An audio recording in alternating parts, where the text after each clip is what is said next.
Herzlich willkommen zurück hier bei Retrocast. Hier haben wir das letzte Mal gespielt und wir dürften uns den nächsten Fragezeichen widmen. In dieser Folge natürlich.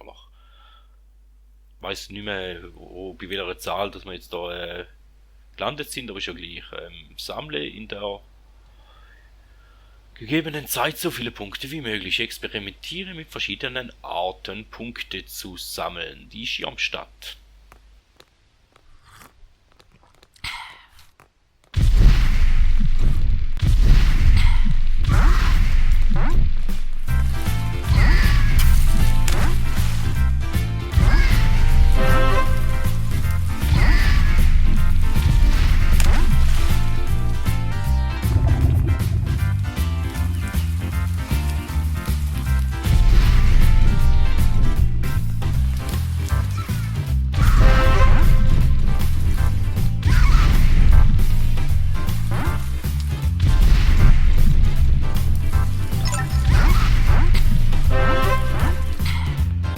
Mehr war, oder jetzt auch noch ein bisschen.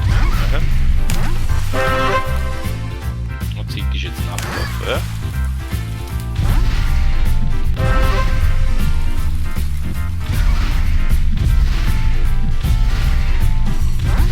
Da ist noch viele Leute.